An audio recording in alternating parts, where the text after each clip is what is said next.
Hi, and welcome to this emergency web summit that we're calling Debt Funds or Death Funds. On the 24th of April, Friday, Templeton announced that they're closing down 6 of the debt schemes. A couple of days later, there was another announcement by a mutual fund, another mutual fund, which said they are marking down their debt funds.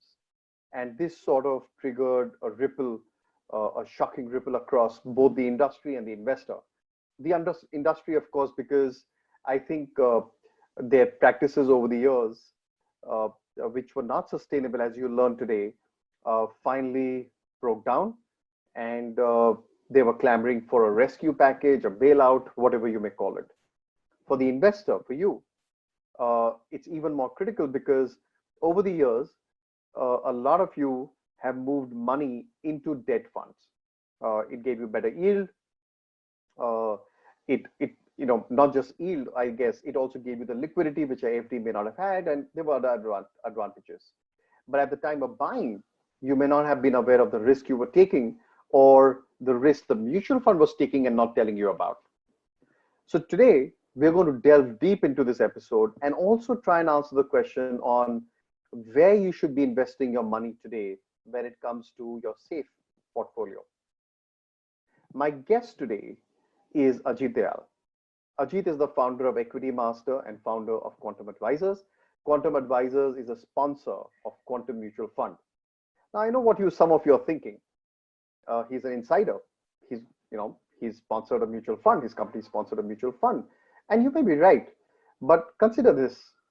The Economic Times called Ajit the insider who's an outsider.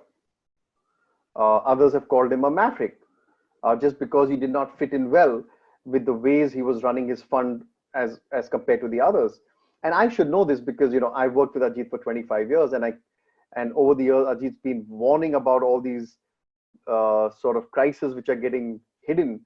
They're not coming out, and the risk investors are taking without realizing that it's there sitting on their books, and it could cause big losses. So if I know Ajit well, today we should be looking forward to a no-holds-barred review of what's really happening in this space and what you should be doing, even if that doesn't sit well with the mainstream. Because, to be honest, he's got it right. And if at these times you want to listen to someone, it's him. Later in this same web summit, you will hear from a fund manager who is not getting impacted by this crisis. Why? Because, well, he always knew that the way to manage debt funds, the way to sort of manage liquidity and the risk was there was a right way, even if it did not please the investors, and there was the other way, which was the asset gathering way, and he chose to give up the asset gathering way and stick to the right way. So he manages a relatively small fund, but a fund which will come out, all shining after this debacle, purely because they've always been following the best practices. So look out for that later today. With this brief introduction, I just want to add one more point, actually, before I hand over to Ajit, is that the mutual fund industry, like I said, they've been clamoring for a bailout or rescue, whatever you may call it, and they seem to be already getting it. And I think that is not the right thing to do. It's taxpayer money. It's money which could be utilized elsewhere where it's more needed. And I think at some point in time, someone has to own up their mistakes and take the hit for it. And I think today, I expect that we're going to be talking about all these, sensitive, provocative issues, and only because it's high time you knew what's really happening, and it's also time for you to know what are the investment avenues that are truly right for you. So with these words, I'm going to hand over to Ajit, who will take us through his presentation, and then we'll take the Web Summit forward from there on. Ajit, welcome to the Emergency Web Summit, and over to you. Thank you, Rahul. Hi, everyone. As the saying goes these days, hope everyone's washed their hands for 20 seconds and hope everyone is safe and well. I'm actually, as I've indicated, in an unknown location trying to hide and duck from COVID-19. I think it's kind of sad in some sense that we have a situation where, we've invested our money with various funds and various other assets. And rather than worrying about just our family and our health and our home security, we have to actually worry about how secure is the money that we invested in, various asset classes, either via mutual funds or even directly. So just a quick disclaimer, if I may. I am the founder of QIS, as you know, that owns 50% of Equity Master and also has Personal FN, which does research on mutual funds. And of course, I'm also the founder of Quantum Advisors, which has a 100% subsidiary called Quantum Asset Management, which is a fund manager for the quantum mutual funds. And clearly, these are my personal views, but I hope that the integrity that we build across all enterprises is very consistent and will not change. The first slide I want to talk to you about is like the long-term GDP growth path for India. If you look at this long-term path since 1980, we have typically grown at about 6.2, 6.3% per annum, real rates of long-term growth in GDP. The blue bar in that is the world global GDP. And if you study this in detail, you see that there's very little correlation between what happens in the world and what's happening in India, or vice versa. What's happening in India does not really influence the world as yet, at least until we become a superpower one day. The other important thing to note in this is that you have had different governments. So this is GDP growth rate across different governments. And irrespective of which government has been in power, we've kind of had this nice trajectory. The thing that's important to see is that in the last few years, that trajectory has been declining. So the bar on the extreme right, which is at the time when the BJP came into power under Prime Minister Modi in May 2014, there was a change in the way statistics of GDP have been calculated. So the reported number of 5.5% that we're seeing now could actually be even lower, because when the government said we're doing 5, 6, 7% initially, you have to remove probably 1.5 to 2.5% from that number. And part of the reason of that low growth has been that capacity utilization in the factories has completely collapsed. So you saw the peak around 2010, and then we had the policy, we had kind of what they call the policy paralysis, fragile five. We had this sort of slowdown in the Indian economy as we thought that US rates were increasing, interest rates started to rise in India, rupee went up in India, things began to slow down, kind of a drift. And it's that drift which led to the election of Prime Minister Modi. And a little bit of bump up, and then around 2016, November, we had the demonetization. Then in June 30th, July 1, 2017, we have GST, some recovery there, and then again, you have what you got COVID. So look at the sharpness of the fall in the capacity utilization, given where we stand now. And of course, as the months roll on, it'll be worse. So this is pre-COVID, and as we see the impact March, April, May, June, this quarter, next few months of 2020 will likely be a lot worse. And that again shows up in the quarterly GDP data. So the new series that we've highlighted with the red circle, those are the numbers that you need to actually reduce by 1.5 or 2%. So when you read in the paper that India's GDP is growing at 5%, you can pretty much remove 2% from that, and you see we're growing at about 3%. So those numbers will look pretty bad for the next couple of quarters. We have a government that has generally not done much to kickstart the economy. And COVID just makes it worse because we're all under lockdown, and we certainly can't have factories running at this point in time. Of course, recently the government has announced that as the lockdown gets extended, there's also a lot of relaxation on what kind of factories and what kind of people can get to work. But still, the numbers will look pretty bad. In light of this background, it's important to understand what's likely to happen for mutual fund equity flows and mutual fund flows in general.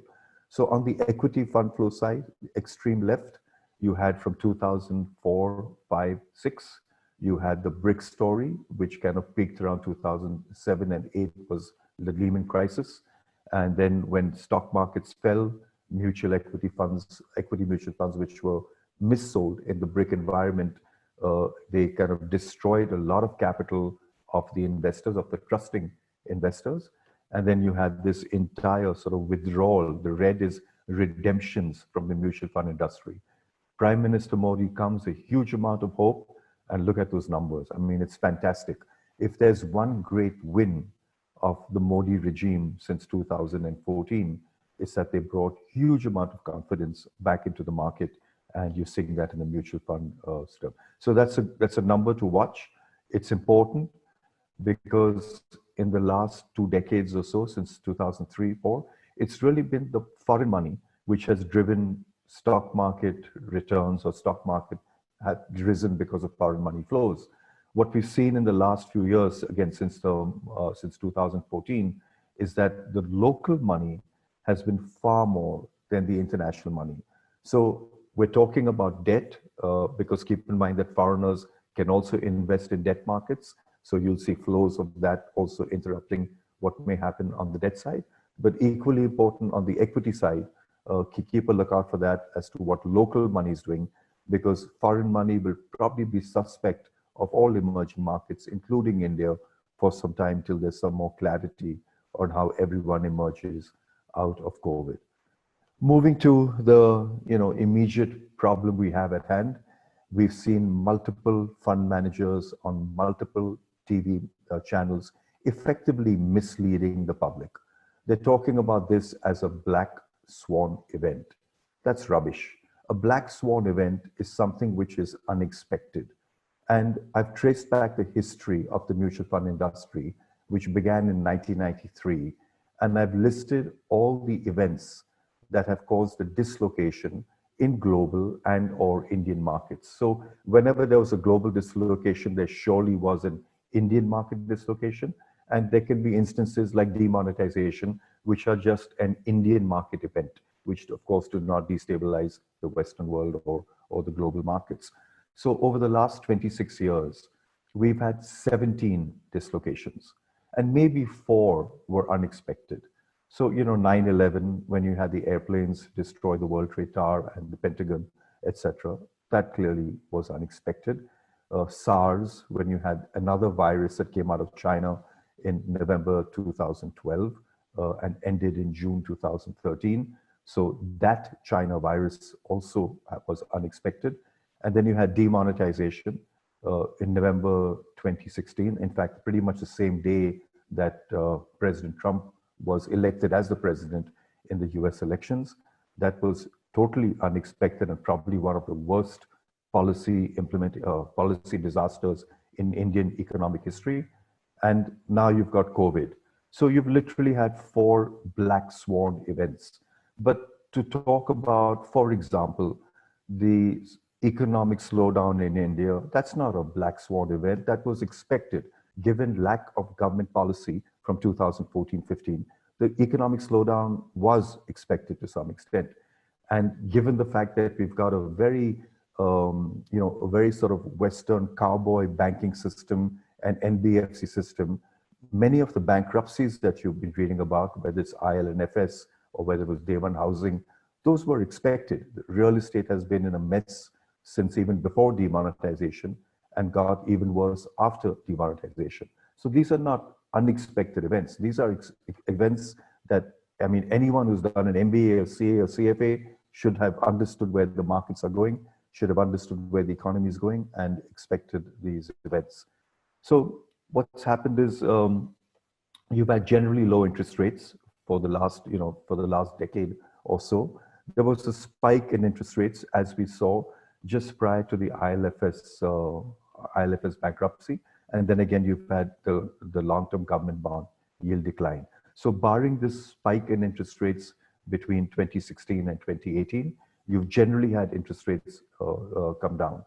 And that has led to what, is called the hunt for yield. So because your interest rate is coming down on safe assets like government bonds and like FDs, then there's a desire to earn more. So individuals, high net worth individuals, and also corporate treasury investors who account for a large chunk of the overall debt mutual fund investment. They're all out there looking for something which can be, earn them more than just the lower rate of return which they get from FDs or from government bonds. And there's a very simple formula in finance that the mutual fund industry or a portfolio manager does not remind the clients about, and that's risk and return. So whenever you talk about getting a higher return, recognize that implicitly you are asking to be made a higher level of risk. So you're telling your fund manager, look, I want a high return. What that means is, do take some more risk on my portfolio. Or when your fund manager is saying, I've got a high return, you need to understand what kind of risk they've taken to get that return. And I think people forgot that because there was this desire to raise assets. So the mutual fund industry, and I'm a part of that, or have been a part of that when I was involved in the day-to-day running of Quantum, is one which got an asset management license. What SEBI gave us all as we applied for licenses was this approval to manage money. That's why it's called AMC, Asset Management Company. What we've dwarfed into, what we've evolved into, has been an asset gathering company. So much of my peers in the industry are all out there trying to raise AUM because it's become a business. It's no longer a profession. So think of a doctor that you go to in his clinic, and he's an independent doctor, like my father was. And you go to him for advice, and it's one-on-one, and he's looking after you very well. And then he suddenly becomes a part of a big hospital chain. And suddenly the hospital chain is saying, where's the billing? You got to show growth in billing. You have to do this, you have to do that. And suddenly he starts prescribing a lot more medicines, most likely, because he's part of a hospital chain, or the doctor is forced to recommend tests for you because he's part of a hospital chain, and they want to cross-sell this and cross-sell that. And the entire industry has moved from a professional, experience that you have as a client to a manufacturing kind of, let's get the production up, let's get more assets in. And there's a big engine out there. So you can see that, how the entire debt industry saw surge because there were effectively two things happening. One is the demand from investors, whether a retail investor or a corporate treasury investor, saying, give me more yield, and the fund industry happily supplying, all the products that they could to gather that person's assets and get more sort of revenue. So, this slide again talks about that. You see this massive surge, then you have ILFS, it begins to decline as people begin to unwind the risk that they did not realize they were taking. But still, point to point between March 2014 and pre what happened with the Franklin Templeton funds, you still have at least a sort of, a 2.5 times increase in the AUM of across the board, across the industry. So quality certainly took a backseat, and quality in some senses risk, or the desire to take on excessive risk. And you can see from the portfolios here, I've removed the names of the fund houses. If I put the names, it'll be very embarrassing for them because they're all on TV and they're all making this sound like a Franklin Templeton problem. It's not, it's industry-wide. Each of them have got, all the fund houses, well, not all, but most of them have got some secret to hide. They have a portfolio. And if you look at the fact sheets, which is a public document, you'll see it. So I believe they're misleading you when they make it sound like it's a problem only at Franklin. They have taken quality risk, in the portfolios which have shown high returns. And now with slowdown in the economy, with COVID-19 being the straw that broke the camel's back, India was already a three-legged camel. In the sense that three legs were knocked off. We were a one-leg camel. We had demonetization, we had GST, and we've also had fairly slow sort of policy making to revive the economy. So you've had a slow economy, and then you have COVID. So the risks are out there. And in all the returns that they've been talking to you about in the past, they've really understated the risk. And the riskometers, which I really think are fakeometers, indicated that the risks of many of these funds, again, the names have been changed, were moderately low, when really they were not low. And you can see the returns that you've got, which means they had underlying significant risk in their portfolio, which has been hammered in the recent market correction. So this really is not a Franklin Templeton 6 fund problem. It's a pandemic of the Indian mutual fund industry. They have missold, and in that misselling, when Fund A is misselling, then Fund B also wants the AUM, so they begin to missell. So just like COVID-19, it spreads rapidly across everyone. This misselling has spread rapidly across the fund industry. And risk and the liquidity has been ignored and has been understated to the investors. So you've been taken for a ride again. The industry has always missold. We saw the outflows post-BRIC, post-Lehman, 2008, because there was mis-selling of equity funds and debt funds, 2005, 6, 7. We've had a similar cycle again. The industry will never learn.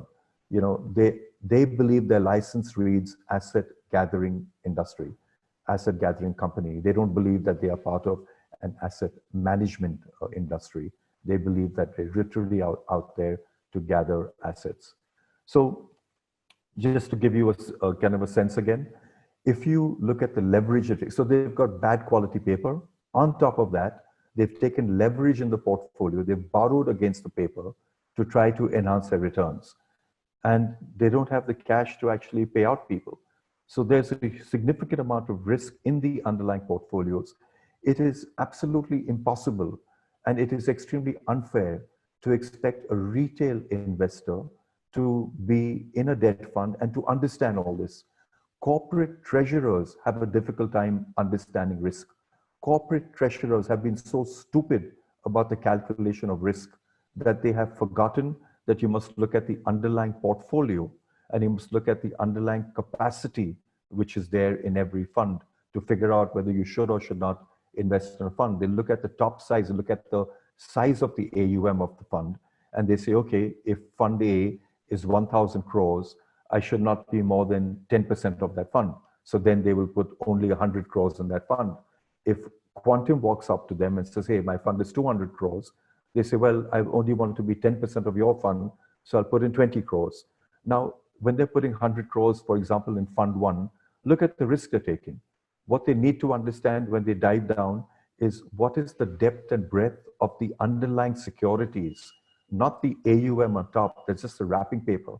They're just the cover, but that's where they stop in their analysis. So even if a corporate treasurer has kind of misunderstood risk or miscalculated risk, how would you expect any retail investor to sort of understand, evaluate, comprehend, and price risk? It's just not possible. So is it important for you to have fixed income? Yes, in your portfolio. So fixed income gives you a steady rate of known interest or return in the course of a month, a quarter, or a year. And this is what I've done in my personal life. I did this from before 2008, and from 2008 onwards, I kind of wrote about this more and more. So in every honest truth, I talk about this and I write about this at the table at the end. So if I have total stock of money of 100, and let's assume that my expenditures are 1 every month. So what I've been doing is between 12 to 36. So 12 months to 36 months money, I keep aside. I keep it very safe. So let's say for argument's sake, I do it for 12 months. 3 months, I will keep in a bank account because that's easier to access. So out of my 100, I put 3 in a bank account. And then 9, I will put in my case specifically, Quantum Liquid Fund or the Quantum Multi-Asset Fund. That's money that I don't really need and I can leave it there. But if I need it suddenly, I can extract it, a liquid, including the multi-asset fund. If you have a more than 3-year time horizon, that generally does better than an FD in the past. So I leave it over there. And then the rest of the money, so the 100 minus the 12, the 88. The 88, I will start investing in a very simple bucket. 80% of that I put in equity because I believe equities can give very good long-term rates of return. And 20% of that I put in gold.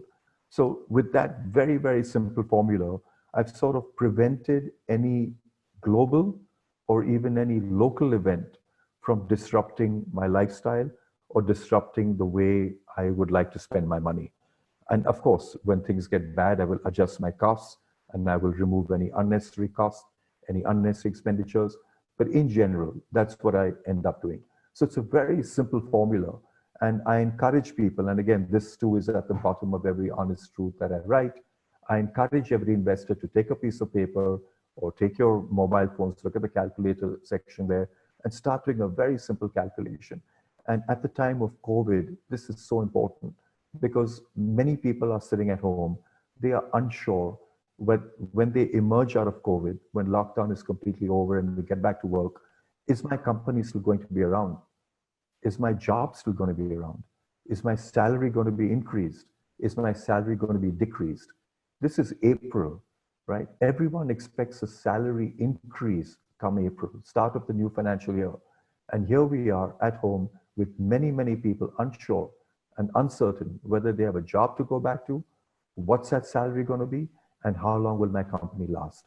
But if you had done this simple calculation, at least for a year, you'd be fine. And we all expect that in a year from now, everything will get back to as close to normal as possible. Our lifestyles may change, but the ability of any of us to walk out, take a plane, go in a restaurant, go out for dinners and lunches will change if we get the vaccination and the drugs in place by then, which they expect. So this 12-month buffer can change your life entirely and let you focus on your family, on the health and safety of the people around you, rather than sitting at home and kind of worrying whether you should or should not be, will get an income when you get back to work. But at the end of the day, in the fixed income side, recognize that retail investors or even the large corporate investors have been misled, and investing in debt funds, as one of my colleagues said, is like investing in a debt fund. So be very careful of that. Thank you. Yeah. So Ajit, before we move on to Pankaj, who's the fund manager who's been managing this fund, and he's going to come out clean from this mess because of the way he managed it. I was wondering if you can go back to the slide where you showed that how retail investor money has poured in. Yes. And so we know that, so this is equity funds, but the Yes. trend for debt funds was probably very similar because that was a Correct. phase interest rates were falling and Mhm. people were chasing a higher yield. So they went into funds, into the debt funds, correct? Correct. Now, That's debt correct. funds are of all kinds, Mhm. at least we've created all kinds of debt funds. So if you go Mhm. just one screen back, where you showed Mhm. the percentage of commercial paper uh, Yes. uh, increasing, can you maybe Yeah. spend a minute or two more explaining on what the funds were really doing at this point in time when they were Right. buying into Mhm. commercial paper and corporate bonds as percentage of AUM? Correct. So, a debt fund, the way Quantum has defined debt, and I'm sure Pankaj will talk more about that, has been to avoid risk.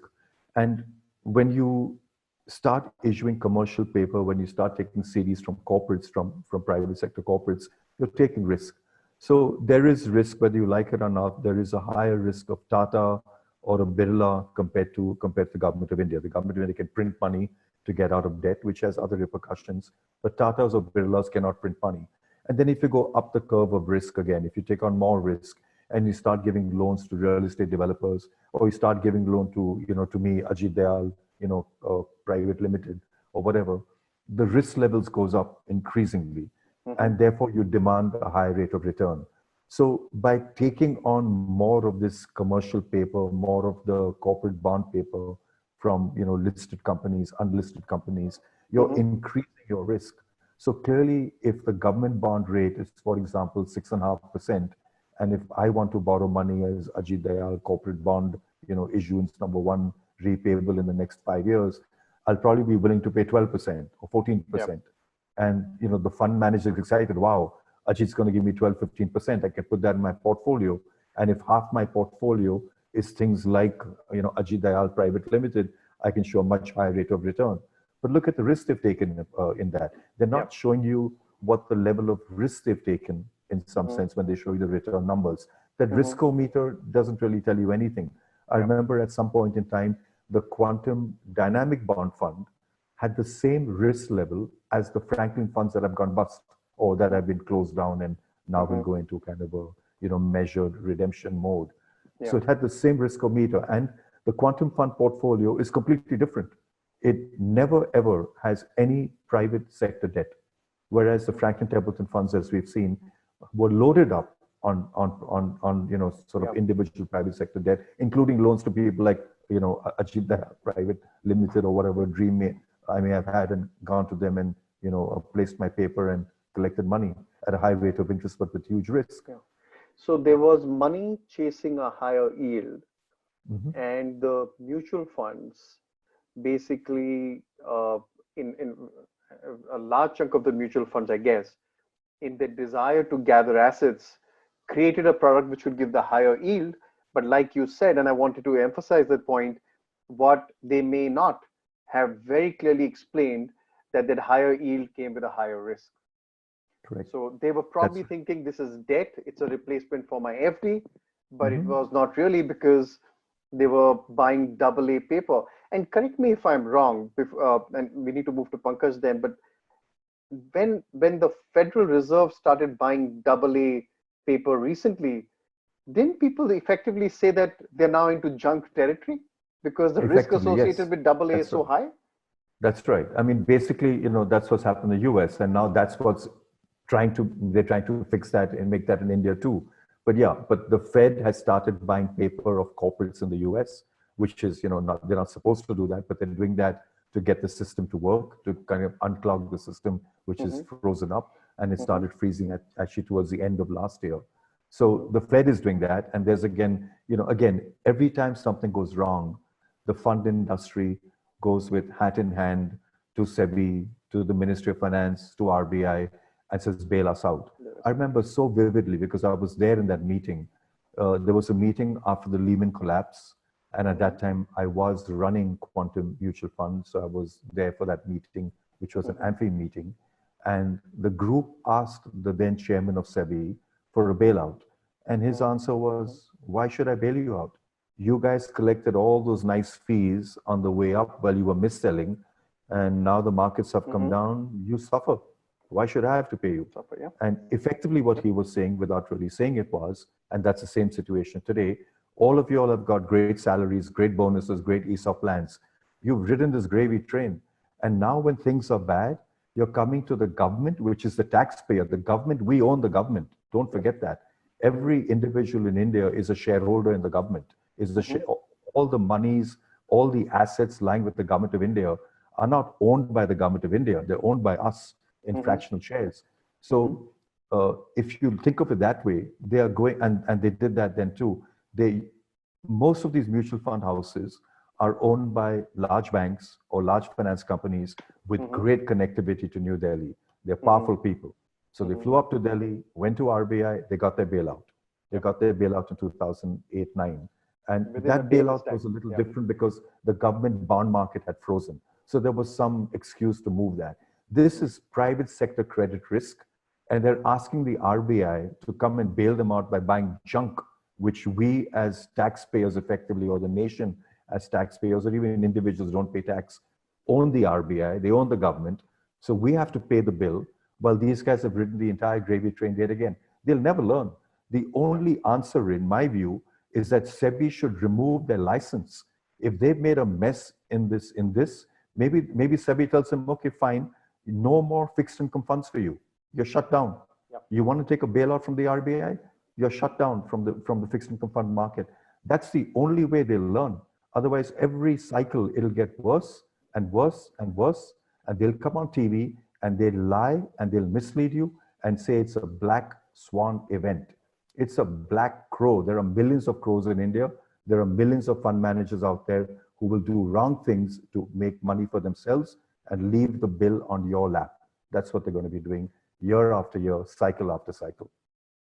Yeah, and I think that's the sentiment that people want to sort of get a feel of, because I think people are frustrated and they don't know who to blame. And all they can see on TV is the big mutual fund guys seeking a bailout. But it's time someone called their bluff that this is what was going to happen anyways. It was not related to the COVID. They had been building up this, like your chart showed, over the years. On that note, let's move on to part B of this presentation. where Pankaj Pathak of Quantum Mutual Fund is going to talk to us about how he's been managing his fund. Pankaj, before you get started, tell us a little bit about yourself. Yeah. Hi, Rahul. Thank you. And hi, everybody. I hope everybody's safe. Now, just to give some sense about myself, I've been in the fixed income market for about 11 years. I'm with Quantum in their fixed income team for since 2013. And prior to that, I was with a public sector bank in their treasury department handling the fixed income portfolio. Mm-hmm. Now in Quantum, I'm managing Quantum Liquid Fund and Quantum Dynamic Bond Fund, and been core part of the investment team. Ajit has already briefed us about how industry has took excessive risk in debt funds, and it's now hurting all the investors. So it's kind of very basic thing to first look at risk when it comes to fixed income allocation. And the first step to identify the risk is to look at your objective. What's the aim of that money? Especially in the short-term categories, the money which is meant for very short-term goals, like it could be your kids' college fees, which is due in maybe next 6 to 12 months. It could be your emergency fund, which you need for time like this. Or you just got some lump sum amount, maybe sold a property, got amount, and you don't know what to do with it. You want some time to just figure out what to do with it. So mostly these are the money which goes into short-term debt mutual funds like liquid funds, and I think it's a good product for these kind of goals. But we need to understand whether you can take any kind of risk in your kids' college fees, maybe not. In your emergency fund, which you may require at really bad time. So these are not the money which are meant to take very high risk. And the same way that liquid funds are not supposed to take that kind of risk or expose these kind of money to some unwanted risk. Mm-hmm. So not every mutual liquid fund has the same level of risk. That's the one thing we all need to understand. And even for the longer term goal, this is a short term money, very conservative. But even for the long term goals, if you are worried about sharp up and downs in the equity portfolio and want to diversify your risk and coming into debt fund, maybe longer duration debt fund, one thing you want from this debt exposure, that when times are not good, equities are not doing good, your equity portfolio is down maybe 10, 20, 30%, you want that debt portion to give you some stability, right? But what we have seen now, that recent episode, it suggests that at this time when equities are down, we are facing similar kind of impact on the debt side. Even more, it has actually compounded the problem. So there are range of debt funds which are posting 50, 60, 70% negative returns at this time. So this is not which is desirable in any way. But okay, we'll move to this part, how it is happening and how we can identify, how we can just step away from these kind of risks. But just going to basics, that investment is a bet on future. We need to just acknowledge this part. And everything is uncertain about future. Can Reliance go bankrupt tomorrow? Yes, it can. Right? Can Tata still survive 3 months? We don't know. Maybe or maybe not. So everything is uncertain. And with this uncertainty, there's very high possibility that we can go wrong. We can make mistake. But as an investor, we need to think and just look into it, that what mistakes we can afford to make and what mistakes we just can't afford, right? So the worst thing I think of when I look at all the mistakes and what we can still manage,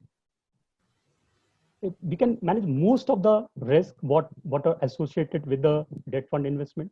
but you cannot manage default or bankruptcy. There's no coming back, right? Interest rates move in cycle. You can move up and down and maybe recover from it if you hold for a slightly longer time period. But there is no recovery in case of default. You cannot recover that entire amount. Companies in real estate, that's the uh, reason why it's defaulted, or maybe their intentions were not good. So we need to be very careful when it comes to default or the bankruptcy risk. And that's the one part what I believe people have ignored for a very long time. See, this is inherent characteristics of debt funds or debt instruments. This is not something which is black swan or happen occasionally or something like that. It's always there. You can realize it in a bad time, but it's always there. And given the uncertainty, it can come up any time. So it's not just because of COVID, it could have come any time. And we have seen that. ILNFS, it defaulted out of nowhere. Everybody was so robust, things were hunky-dory. We had kind of euphoria in the debt market, and suddenly ILNFS defaulted. And it was like a house of cards, everything just collapsed. After that, we have seen series of defaults after ILNFS. So it always behaves in that manner. Even a small segment of the credit market can create a panic. And you see this event. And this is the risk which is not properly communicated, which is not properly understood by investors, and often just understated by everybody, including fund managers. So we need to understand these risks in the debt portfolio. And from investors' point of view, see, standard deviation or all other risk measures or the star rating what they get on all these comparative sites, that doesn't capture the risk. And in case of debt, the first thing to look at is the risk, not the return, because see, return is anyways capped in case of debt. If a company is offering 10% interest rate, that's the maximum you can get. You cannot enhance it, but there is a possibility that you won't get your money back. So there is a downside to all this thing, but your upside is capped. So it doesn't make sense to just go hunting yield with a disproportionate risk. So from investors' point of view, I think when they approach debt fund, the first thing they should look at is whether the portfolio is in sync with their objective, the aim of that money. So what you want from your liquid fund, you want your liquid fund to be safe and liquid. You can withdraw that money anytime without having any impact or any negative impact on your portfolio value. So, but what we have seen in the last 5-7 years, repeatedly, we have seen many liquid funds got impacted from credit events, from Amtech Auto, from JSPL, from Balladpur Industry, ILNFS. In every case, we have seen some or other liquid fund. They hurt their investors. They lost value of their investors' money. So if it's emergency fund and you need it that time, it's going to hurt you badly. So that's the one thing investors need to be very careful about. The portfolio has to be in sync with the objective, with what objective you have invested. And as Ajit has in some slides have referred to ultra short-term fund or the money market fund, low duration fund. See, all these categories are sold as a safe cash-like product for very short-term investment goals and all this stuff, right? So the objective should be to keep the money safe first and then look for return. It's not the other way around. These are few things I think they need to keep in mind. Look at the portfolio and then decide. In case of quantum, this has been our priority. The first thing we want to achieve is to make the portfolio or have a portfolio which is in sync with the objective of those investors which are coming into that fund, and we communicate those risks properly, right? So there was a perception that liquid funds carry no risk, no credit risk, no liquidity risk. All the securities are A1 plus or P1 plus or F1 plus, whatever credit rating you say. But what we have seen is totally different. We have seen defaults in liquid fund. We have seen defaults by big names, big companies, big brands. We have seen that, right, in the recent past. So there's something we need to question, whether liquid funds are actually safe in terms of from credit risk. Maybe not. Uh, Whether they are liquid enough, because see, liquidity is completely tied to credit.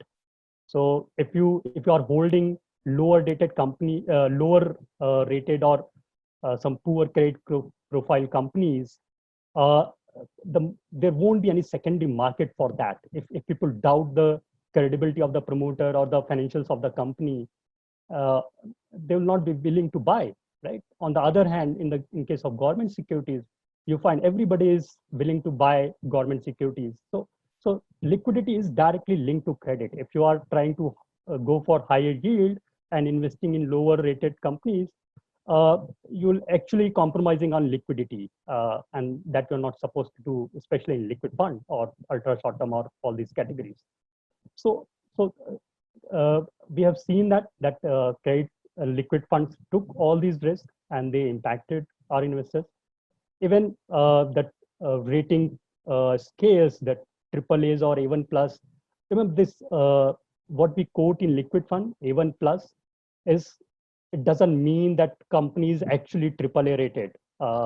Though even triple A rated is not safe, but still, it's A1 plus is not exactly triple A. So we have seen many double A companies, their short-term papers, because this liability is due only in 3 months. Rating agencies think that company has better visibility in 3 months and they can manage that cash flow, and they assign the highest rating, but it's not actually highest. So if funds say that entire portfolio is top rated, just question it. It's not. Okay. And and uh, and similarly, that there is also a perception in the industry or even the advisor community. I've often seen them advising that just go to big funds, big AUM sizes, and they are safe. They are prudent. They manage it well. But do they actually manage it well? We have seen all these incidents happening even in the big funds. So the brand size or the AUM size or the AMC size is not going to protect you if you have poor portfolio. Look at the underlying portfolio. That's the uh, uh, basic thing to do. So I've just presented a comparison of how quantum liquid fund is running its portfolio and compared to the liquid fund portfolios in the industry, mainly the big guys. So, and I'm not going by rating, as I mentioned that I'm totally skeptical about these rating scales. Uh, so in quantum, first thing, we do not take any private credit exposure. As I mentioned, even big companies can default, right? So Reliance can default or Tata's can default. They do not have that power to print money, or they do not have backing from government which can print money. And with that objective that this could be your kids' college fees, I don't want to expose you to any kind of risk. So we avoid private credit exposure altogether. We are not taking any private credit exposure. The fund invests only in government securities and few selected PSUs, which are kind of strategically important for the government, and they have a past record where government has been infusing capital or supporting a name, or they are running kind of under some ministry to raise fund for government activities. So quasi government entities, and we always have some cash to have a better ALM profile. We don't need to have some kind of stress selling in the fund. So you just look at the comparison where compared to quantum, where we do not have any private credit exposure, the big guys on an average has close to 50% in private corporate, right? And remind you, it's not all AAA. Again, even if it's AAA, you have to take it as at pinch of salt. And PSUs, we quantum liquid fund had close to 23% in PSUs. This is March end portfolio, and on an average industry had close to 25, almost similar line. And government securities, quantum liquid fund has 67%, whereas category average is 27%. Just to make one point on this part, SEBI has actually mandated mutual funds to have at least 20% in either in cash or government securities. So if not, they were willing to have some T-bill or government securities.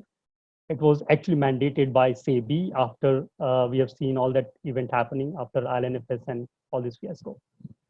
And on the cash, on an average, I find minus 2% cash means these liquid funds are actually borrowing to meet their redemption, right? Where is the liquidity? You have to borrow to meet your redemptions, and you are running negative cash balances. Who is paying for this leverage, right? The remaining investors are getting exposed, and it's on average basis. So you can imagine that on the lower side, funds are borrowing a lot more than minus 2%. So that's the real risk. It's this money is not meant to take all these risks, and these are the reason why in quantum for very long we have been advising our investors to look at safety and liquidity first when you invest in debt, liquid fund, or even in any debt fund. First thing to look at is whether your money is safe and liquid enough, because this is a daily NAV product, right? It's not a hedge fund. You can leverage it and maybe have some kind of lock-in and pay later on. It's a daily NAV product. You promise your investors that I can pay you anytime. So in quantum, we always prioritize safety and liquidity over returns. We try to keep your money safe and liquid, and then try to generate some sensible return on that, right? Even for the longer term goal, means it's not just the short term money or the where you have to be conservative. Even for the long term goal, you need to be really prudent and see whether it's fulfilling the purpose of why you have invested in that product. So they say that you should not put all your eggs in a single basket, right? But are you putting your eggs in right basket? That's the question we need to ask. Diversification is a good thing. It protects your value in and give you better stability in the portfolio. But is it giving you diversification in case of debt? There is a huge range of products in debt category, right? So this table shows us how all the categories have performed in the last 1 year, because and you need to remember this is kind of bad time for everybody, right? As Ajit has mentioned, many of the people are worried whether they have job or not.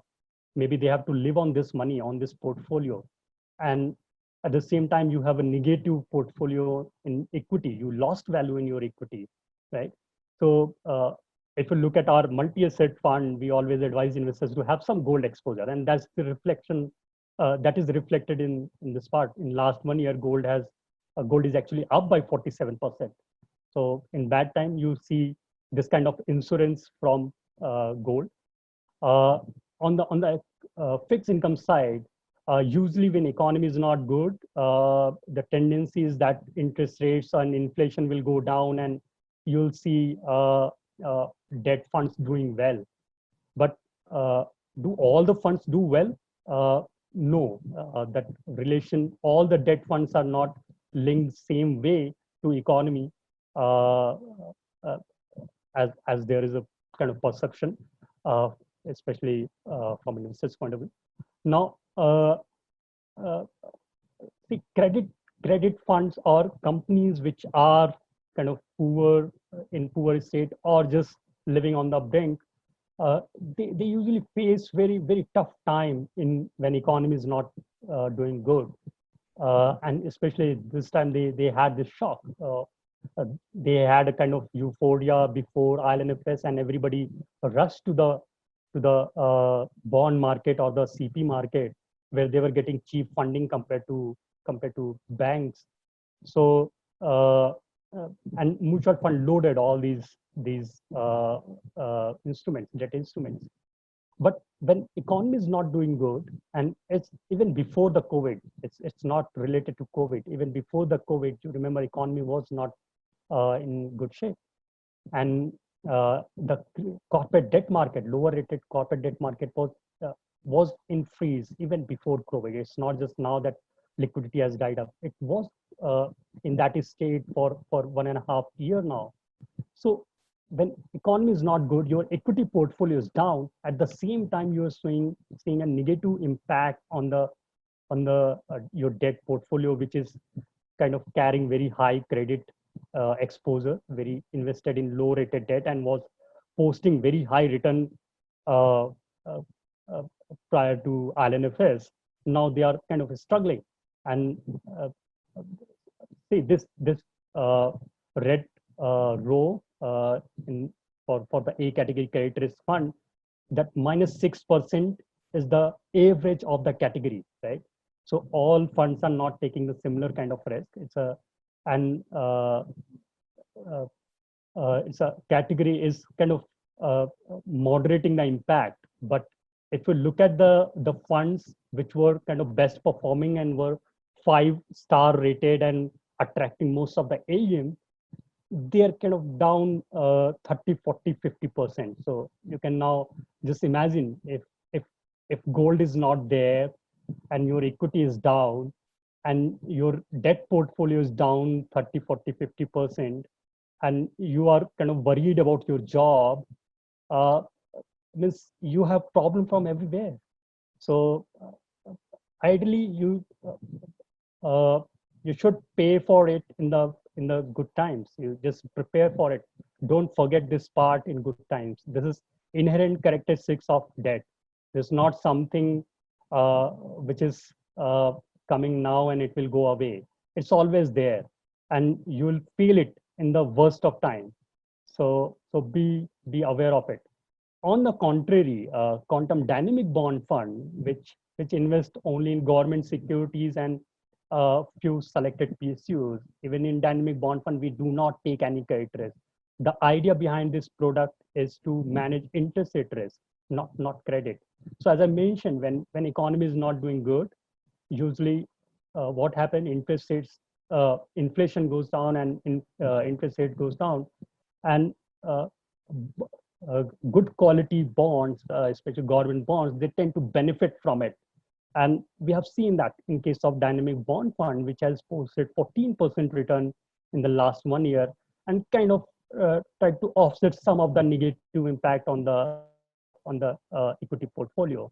So this is kind of fulfilling the objective of diversification.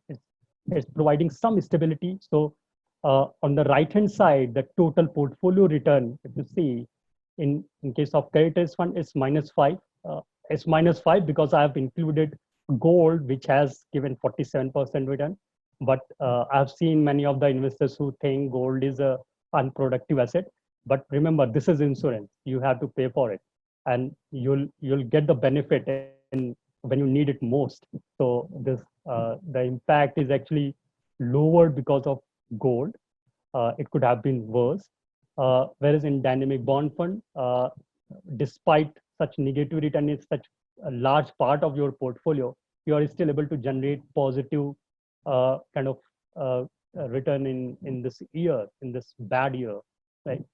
So we need to look at it whether the objective is fulfilled. If you are allocating your debt exposure into that to the funds which are kind of taking high risk and showing very high return, and just hunting for that yield without giving due importance to the portfolio quality, whether it can provide you that stability when you need it most.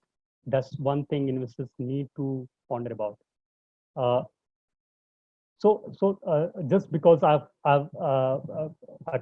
just mentioned about the dynamic bond fund, I give you some brief how it's worked, because many of the investors, even we've been very, very cautious when we talk about this fund, especially to retail investors. We don't advise to all the investors.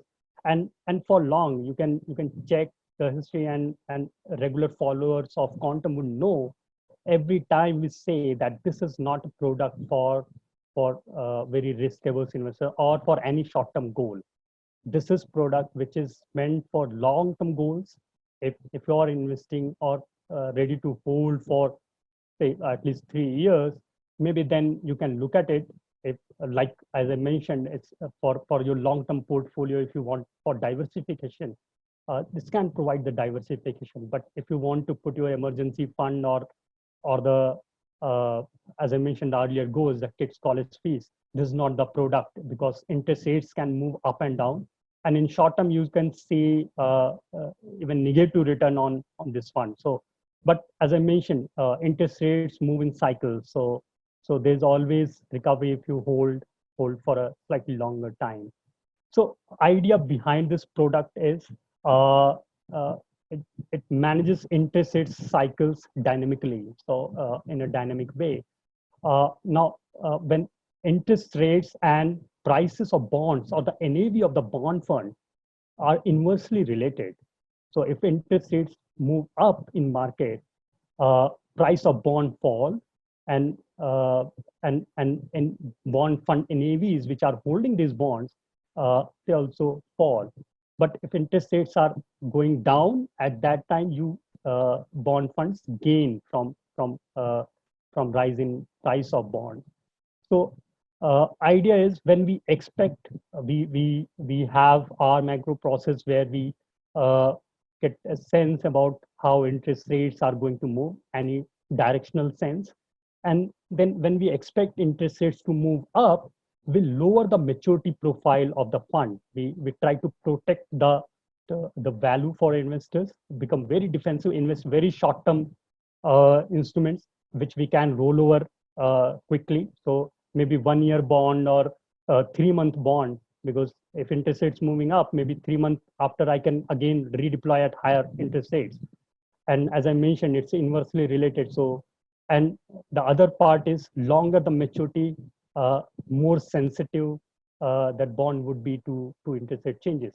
So by lowering, I'm reducing the sensitivity of my portfolio to interest rate changes. So and vice versa, when we expect interest rates to fall, that time we try to gain some value, get some capital appreciation in the fund, and increase the maturity profile, invest in long duration bonds, and try to gain more when interest rates fall. But in any market situation, we do not take any credit risk, invest only in government securities and PSUs. So that's the total idea behind this fund. But again, I want to stress on the risk part. Say, primarily debt funds are exposed to three main risks. Interest rate risk, as I mentioned, your NAV can fluctuate, move up and down based on changes in interest rate in the economy. Credit risk, companies can default. We have seen ILNF has defaulted. People has to take loss on their portfolio. That's one part of credit risk. And the liquidity risk, when people actually doubt the credit worthiness of those issuer of the bonds. So if you are holding 100% in that kind of bonds, lower rated bonds, it becomes very difficult to sell when you face redemption. So that's liquidity risk. So when investors look at the look for funds for their debt portfolio, first thing, look at the objective, and then rate them what risk you can take, in what extent you can take that risk, and whether that portfolio is suited for you. That is the best way to approach, rather than going by past return or star rating or AAAs and etc. This is just for reference, because I have mentioned about quantum dynamic bond fund return once, so I have to give the full disclosure on it. And similarly, the product level is moderate risk category, and so that's all from my side. So before we move to the Q&A, Pankaj, for all this brilliant managing of the funds and avoiding all the credit risk, what's your star rating, by the way? So in liquid fund, our rating is actually 2 star. So So, but so congrats, you're not a 5-star fund because you'd be you'd be dealing with big losses. they give very high weightage to returns, The returns, yeah. past return actually, Yeah. to be very specific. So So that's ironical, right? So right. ironical. Yeah, The whole idea should be to look forward, but we are looking back, right, right, and we're just pushing people more into a space that they should be getting out of. right, right. It's they're doing a Good. disservice. So even especially in case of short maturity funds, because there you do not have flexibility to manage interest rate risk and generate some capital appreciation, right? You invest in company, you get interest. That's the only way. You cannot just liquid fund invest only in 91 days paper. So there's hardly any opportunity to generate capital appreciation. So any additional return actually comes with extra risk Risk. either on the credit side or the liquidity side. So if you give high weight to returns, means you are actually rewarding risk. Yeah, yeah. Ajit, you wanted to say something?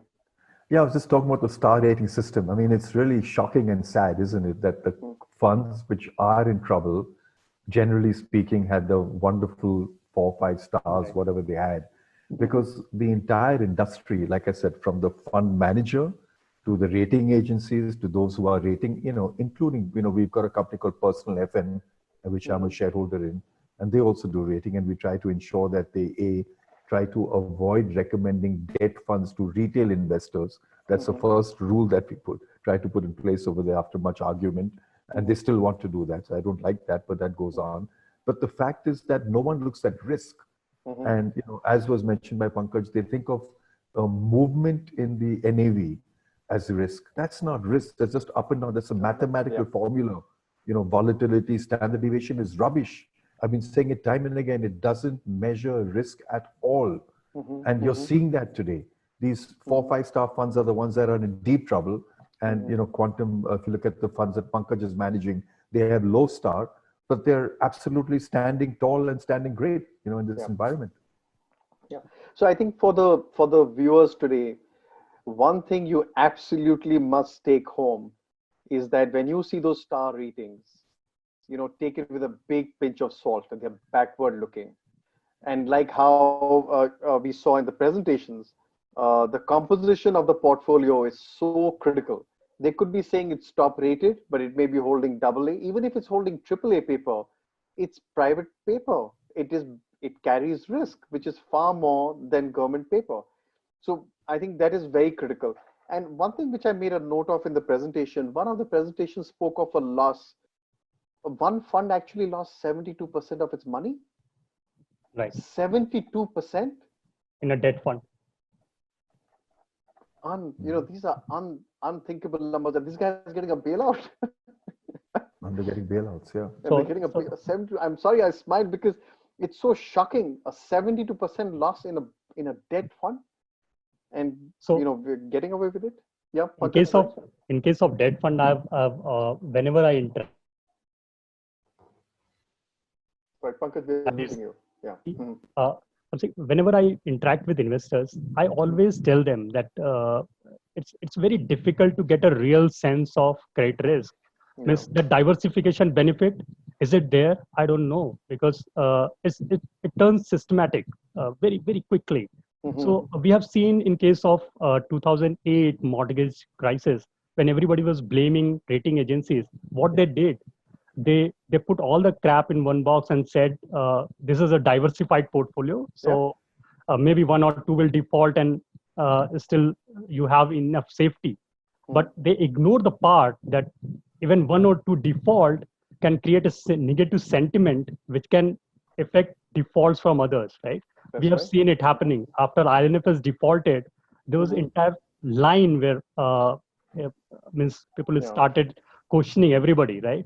So that happens in case of credit. It becomes very difficult, and there is no exit. There's no liquidity. So if you have that portfolio, you cannot churn it. In case of interest rate management, I can anytime churn my portfolio, right?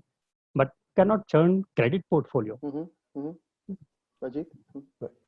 A question to all the viewers and the listeners. how many fund managers have explained to you the underlying risk in the portfolios and the debt funds that you're buying into? How many of them have actually bothered to explain? How many of them have actually made a statement that even a firm like Tata may go bankrupt, or even a firm like Reliance may go bankrupt? It's not that we wish for either to go bankrupt, that's not the idea. Right. But the point is for you to recognize that the only sacred thing in some sense in the Indian context is the Government of India paper. So if you're looking for safety, that's where you need to be. Yep. And anything else, including a Tata or a Birla or a Reliance or certainly an Ajit Dayal or anyone else who from the street, has a higher risk of having a default. And you're taking that risk in your portfolio, and you have taken it, and it's never been explained to you. And that's what angers me, that people have been out there mis-selling, misrepresenting, miscommunicating to you, and they've taken you for a ride yet again. That is the mutual fund industry. Wo to sahi hai. That is for sure. That's what they really understand. That's what they've been trained to do. That's what they will continue doing. I think the frustration with what's happening will dawn on the investor as time progresses, because unfortunately, I've been trying to see the media over the last 1 week. There've been a lot of interviews, but all the interviews have been from the perspective of what should the government do to correct the situation. No one's asking them, what did you do to get us to this situation? And I think, and that level of frustration, I hope will get addressed, but I don't expect it to get addressed because no one's going to be asking the tough questions like we're trying to do now. But I want to I know we're way beyond time, but I was wondering if we can just spend some time now trying to talk about, okay, now this has happened. It's happened multiple times in the past. What should investors be doing right now? Now, Ajit, you've explained what you do with your money. Pankaj, you explained how debt funds work. But maybe, Ajit, you can start first and sort of lay out a roadmap on what people should be thinking about when they're investing. And it'll help if you can also bring in the element of stocks at this stage, because after all, it's part of the portfolio. Should people also be investing in stocks? Yeah. Sure. So, the first thing I'd like to recognize is that everyone is facing a problem and as uncertain cash flow, which is why it's important from this experience to understand why you need reserve cash. And reserve cash is not just your emergency hospital visit or medical bill or something that you need right now. It is living life the way you're used to living for a period of time. I'm a more conservative person.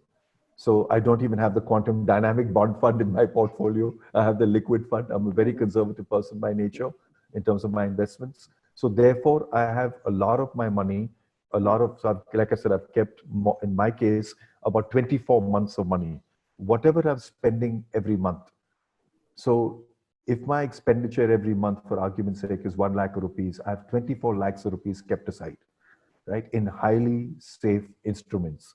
So banks, which also can be unsafe these days. So 3 months of money in that, 3 lakhs rupees. And then beyond that, I've got 21 lakhs rupees, for example, in the liquid fund and the multi-asset fund, right? I keep it aside. Then if I take the 100 that I started with and I took out the 24 lakhs, so I've got 76 lakhs of rupees, like I said. That is what I'm doing to build the future, to build for the retirement, to build for kids' education, to build for fighting inflation and your higher standard of living and whatever else you want to do in life. And there you again take the break up in my view. So again, I love gold. I'm a conservative person again, but I love that gold element. And, I've been talking about gold for decades. I remember I bought my first bar of gold or ounces of gold in 1999. I remember that time when I bought it, I called up a friend of mine who worked for a Swiss bank and I said, hey, I'm buying gold. He said, why are you buying gold? Even the Swiss government is selling gold. So I said, I don't know what they're doing. But $250. $250 an ounce? It was about $200 and something dollars, $200 an ounce, $280 an ounce. So it's done pretty well. You just hang on to it, right? I mean, I didn't buy a lot, but my first experience of buying gold as an individual was then. Anyway, so at that time I was living in the US. So, I was able to buy gold and sell gold. And whatever, then I came to India, set up Quantum, and then we have the ETF. So now the gold is in the gold savings fund. So anyway, so I think I keep 20 of that, extra of the 276, that's in gold. So roughly 15, 16 rupees is in gold. So then 60 rupees is what is left, right? And that 60 is what I've invested myself in the quantum value fund. I put a larger chunk in that, not a good call. And I put a little bit of fund in quantum equity fund of funds, a little bit of the 60. And then into now we've launched the quantum gold savings fund. But the gold saving fund is new. So I would not put a lot of money in it because it yet has to prove itself. It's only been launched in July 29. It's the quantum ESG fund. Sorry, it's a very good product. It's for ESG, but it's still young. It's only got a 1-year track record coming up in July. But if I look at the breakup for a regular investor, that equity portion is where you have to have 5, 6, 8 funds, whatever you choose, of different kinds, small cap, mid cap. And if you don't want to invest only in funds, of course, there's also shares. If you believe you're smarter than fund managers, or you have an inkling for stock markets and investments, or an interest in it, fair enough. Subscribe to whoever you want to, and read the newspapers and watch CNBC, and you can get all of Rahul's hundreds of emails. Subscribe to Equity Master. And decide. And Equity Master, necessarily get Rahul's hundreds of emails and subscribe to it if you choose, and that's up to you. But so you have to have a significant portion in equity, because equity in that entire portfolio. So gold is insurance. The fixed income is to give you safety in life and to take care of examples like this. For those who've never saved and kept money aside, this is your lesson. This is your chance to rejig your portfolio. So before you think about investing in equity for the future growth, please draw up your emergency fund. Work out your monthly expenses. Start to sweep money aside to build that reserve. That is the most important thing. Whether you're 6 months of reserves, or 12 months of expense as a reserve, or 24 months or 36, that's up to you as an individual, what kind of a risk profile person you have, and what other family assets you may be able to draw upon. But to me, like I said, I've done that for 24 months. The equity portion, again, you need to have a breakup in terms of the kind of company you're buying. There are the steadier, what we call blue chip companies, and then there are the riskier small cap, mid cap companies, and also by sector. There are certain sectors that are steadier, which move well with the economy, and there are sectors that move very wildly. If you look at finance, you look at automobiles, look at two-wheelers, they move pretty wild, right? Because most of the sales of automobiles in the country, two-wheelers and four-wheelers, happens through finance. So financial markets are in trouble, and if consumption patterns are in trouble, they get a double hit, what we call the automobile stocks, the two-wheelers and the four-wheelers, because people are spending less of their money on consuming that, and secondly, the cost of money or the availability of money may not be there. So if you are able to pick stocks on your own, or get advice from Rahul or which other group you want to subscribe to, that's fine. You can pick your own portfolio, or get a mutual fund basket, which takes care of all this. So quantum equity fund of funds, we've actually done that. We built a basket for you. So the value fund is a value style that we follow. It works, it doesn't work at different market cycles. But the equity fund of fund is how other people manage money. And we pick the best funds from out there, put them in a basket. So it's a pass-through. When you invest in quantum equity fund of funds, we're actually distributing it to other fund houses. Those houses whose funds we've tracked, the fund managers we've met, we like their style of investing. There's a whole team that does that. So anyway, going back to the issue, if I've got 60 rupees in equity, I would advise most people to put 6, 7, 8 rupees maximum in the quantum long-term value fund, which follows a value style. And the other 52 rupees, 54 rupees, whatever it is, I would put in the quantum equity fund of funds. That would be my basket. If you do that, you are COVID-19 equipped, you are emergency equipped, and you're fine and you're good to go. Yeah. This has worked for me before Lehman. When I tried it, I saw that it worked through Lehman. And I remember getting an email from an agitated Honest Truth reader. He says, "How dare you write about your holidays when the whole world is collapsing at the time of Lehman?" I said, "Hey, I planned my life because I kept this cash aside for a reserve." So right now in my own life, while there are tensions about how family members are doing, there are tensions about people's health, there's no tension about where is my money to survive for the next years or so if COVID continues to interrupt our life and mess it around. That comfort is phenomenal. because then you can give comfort to everyone around you. And as a head of your household, as someone aspiring to be the head of your household, to me, that's important. You need to be the beacon of light in your household. People today are upset. They don't know what to do. They're confused. On top of that, their portfolios have been destroyed. And you need to be that beacon of light. And you can be that beacon of light if you had built, in my view, this very simple asset allocation and did nothing silly and just, move on beautifully in life. That's a PhD for us on how to manage money. Right. Very, very simply and articulately put. Thank you for that. I think it's going to make us all think a lot longer than after this session's over. Pankaj, a call on interest rates. What are you guys thinking on what's going to happen to interest rates, and what should people be doing with their money there? We understood the risk, but in terms of the opportunity? See, usually when you see this kind of scenario where growth is totally struggling and uh, very unlikely that you see any demand pull inflation where companies raise prices because there is very high demand. So that's the one thing what RBI actually targets and try to control in the inflation. So usually we see fall in interest rate in these times, and we have already seen a bit of that, even a large actually in the last 1 year or so. There is possibility of doing more, but there is increased uncertainty this time. Why? Because see, this is a lockdown which government has imposed because of some reason, but it has imposed on everybody, right? So IT, they have to come in and pay for it, because there are small companies or people who lost their livelihood. They have to survive and they need some support. So there is a possibility that government will have to do a large fiscal, I can't say it is stimulus, it kind of revival plan, just to provide livelihood to people and to some companies. In that case, they may need to borrow more, and that can put pressure on the bond market, or interest rates can actually move up. So there's a lot of uncertainty at this time. We are very vigilant in our dynamic bond fund, kind of lowered the risk and trying to just ride through this uncertain time. It doesn't make sense to make very huge bet on in uncertainty, right? So, so it can expose my investors to unwanted risk. The more likely probability is the rates will continue to head lower. Right. Most likely things looks like same. Yeah, it could of course change.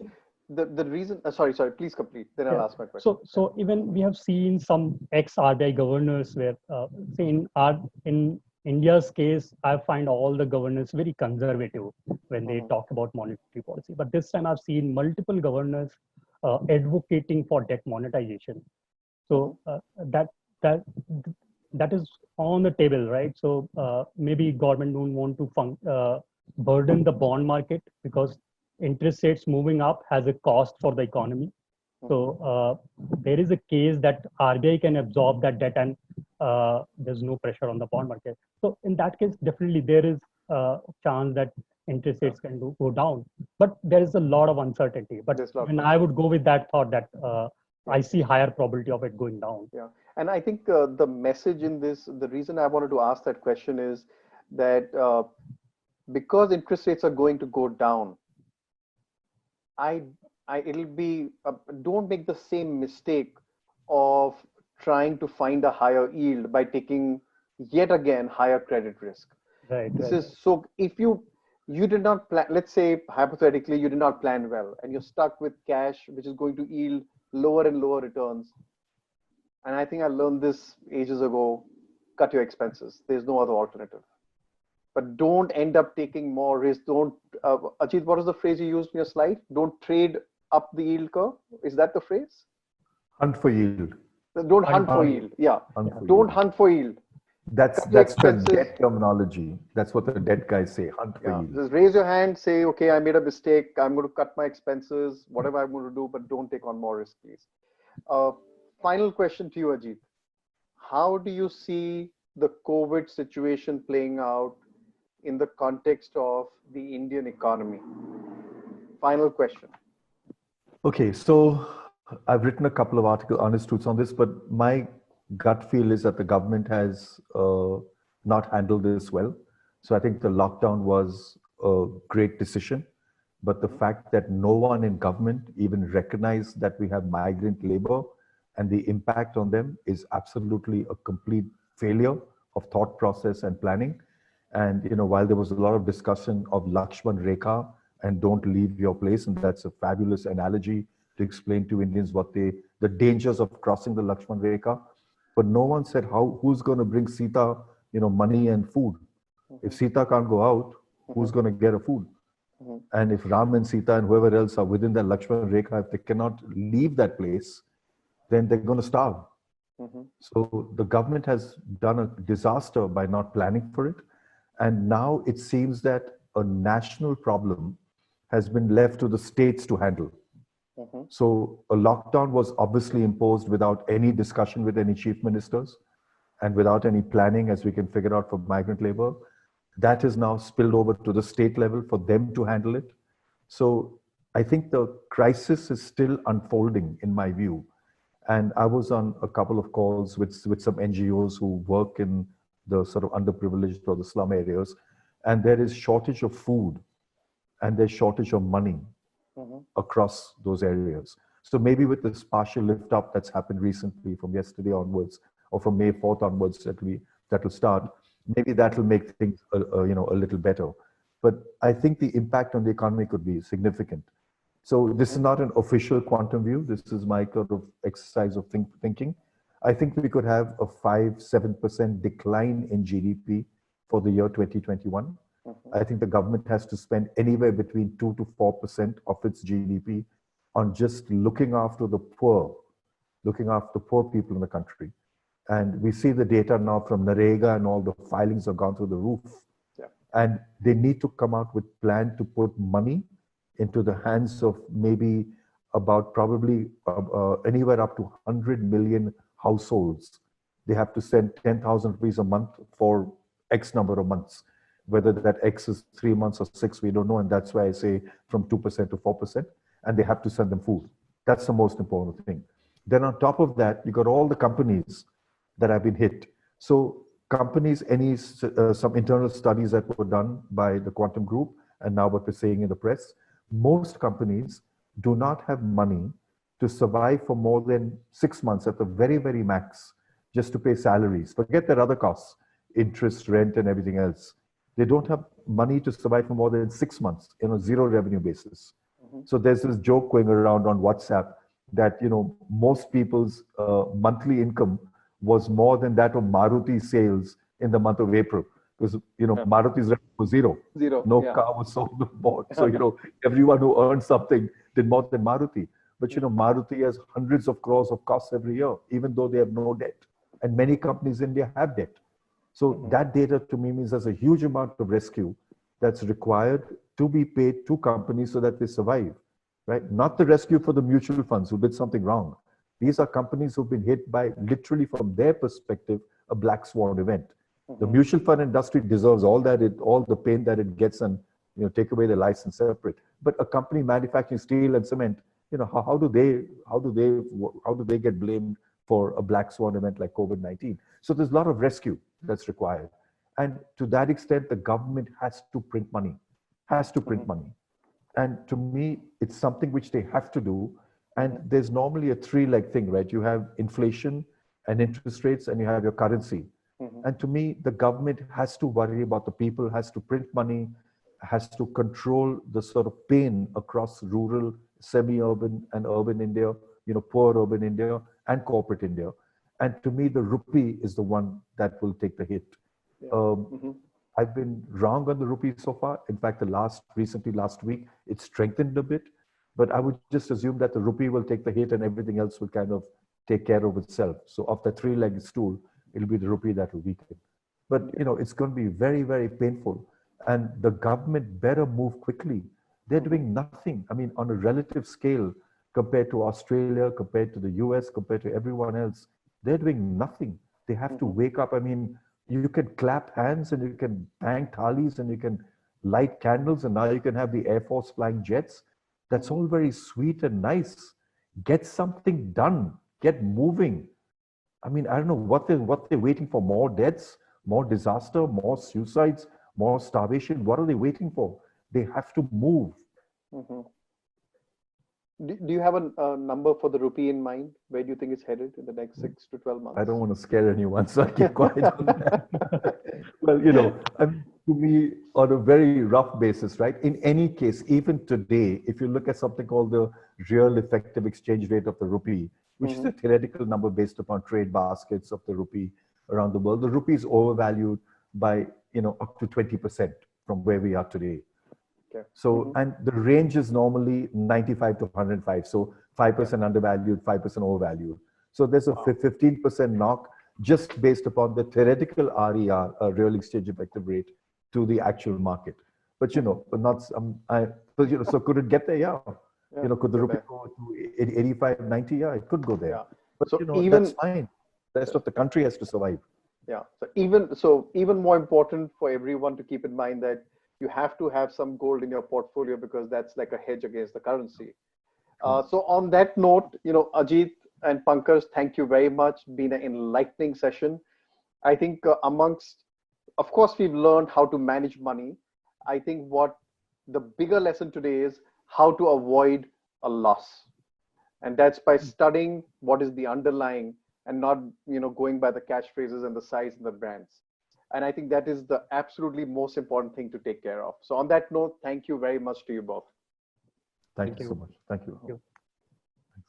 So that was the emergency web summit on debt funds versus, or are debt funds really death funds? And I think what we heard today from Ajit and Pankaj was so eye-opening. A debt fund losing 72%, unheard of. And the sad part is that what the industry calls a one-off is really something that has been happening again and again. So in this kind of a situation, all I can tell you is it's your money. Before you give your money to anyone, do your research. At Equity Master, I know when we give you research, we share all the facts with you so that you can also make your own decision. And you need to do the same thing with the debt funds. We also learned today from Ajit on how to manage your whole portfolio, which was a fabulous masterclass on how to plan going forward. And I hope you'll take that away with you.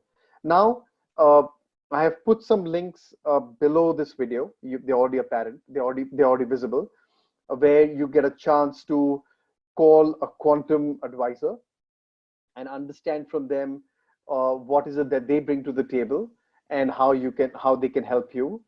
There are also links to a platform where you can go and make a transaction. And of course, based on what you learned today, I hope you're going to take the right decision. And when it comes to your safe money, put avoiding a loss ahead of earning a return. And I think that has to be the key takeaway for today. So please do call the numbers below or write them a message, interact with them. There are no obligations, and just learn this whole beautiful thing that these guys have built, where they've just sidestepped all this crisis with all their fancy 2-star ratings and done such a fabulous job. If I were you, that's what I would be doing. I know I'm going to be doing that a lot more because it's only natural to be carried away by big brands sometimes, right? But it's time to put a stop to that. It's time to go by purely the fundamentals, purely what's the underlying, and ensuring that whatever we do is in line, is in sync, like Pankaj said in one of his slides, with our portfolio, and we're not taking any undue risk that we should not be taking. So on that note, thank you very much for joining me for this emergency web summit. I wish you a very safe year. Stay home, stay safe, and plan your investments well. Thank you.